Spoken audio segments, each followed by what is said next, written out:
Western Region Footy League. Player of the day for round 12 in Division 2 is Craig Wells from the Yarraville Seddon Eagles. Mate, pretty bruising encounter you had today with the Wyndham Falcons. 1 versus 3. It was a good contest. Yeah, it was.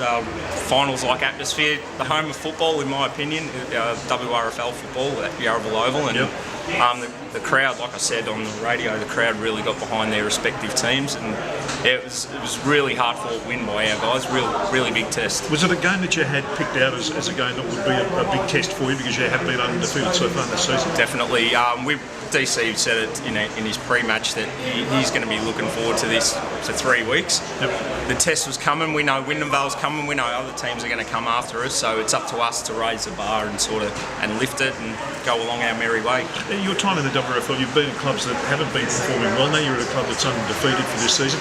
The mentality that you go into games, I mean, do you feel that you are the best team in the competition and that's the way you want it to be? Yeah, we know that. We're not sitting on top of the ladder for no reason, but it's up to us to keep bettering our performances and keep getting our fitness base up and, like I said, raising the bar so we can't be caught. There wasn't a lot of new faces came to the club at the start of the season. How have you gelled together as a unit?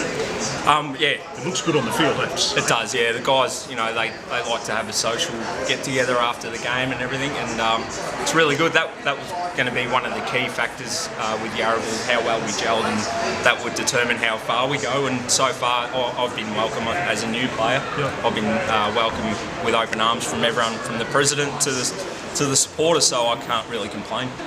One thing that Dave Connell did talk about on the internet TV show was player empowerment and the way he's given the responsibility back to you blokes. Yep. Is that something that, I mean, obviously you're a leader of the club and you've been a leader at other clubs. Yep. Is that something you're really comfortable with and you can see the group's comfortable with? Definitely. He wants us to take ownership of what goes on out there. Yep. As a coach, you can only say and implement the structures that you've got in place, but it's up to the 22 guys out there to sort of enforce it. Yep. And we did that today. How's your form, do you reckon? Going all right? Not too bad. It was sort of a different role for me. I sort of had to play a stay-at-home defender instead of that running half-backer. Probably because of the conditions and because we knew Wyndham Vale were going to be more stronger at getting the ball forward, going their way. So it's sort of a different role today. Yeah, the terrific form, terrific game today. Well done on being our player of the day for round 12, and no doubt we'll see you in the finals. No worries. Thanks for having me. Good on you. Well done, Craig.